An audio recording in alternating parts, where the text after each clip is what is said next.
yan arewa da ku ake ta kai mu kasa. Manyan yan kasuwa yan arewa imani ina ku rasa. Kullum burin ku tara kuɗi ba kwadu uban halin na ƙasa. Ko da yaushe tsawalawa kuke yin wani alhani da kisa. To ku tausaya mana ta kira, kar ku bar dangin ku sai ta bara, domin ku rashin kimar marku zai taɓa idan duniya.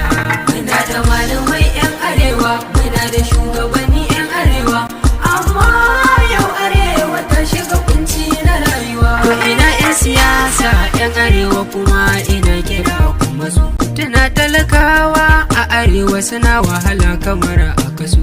Kun matsalar ku ne warwara a take nema ta riski kiso. Wasun ku suke bata matasa karya icen da an kada su. Matasa sai kusa nutsuwa da bazar ku ake ta taka rawa. Ku sani ku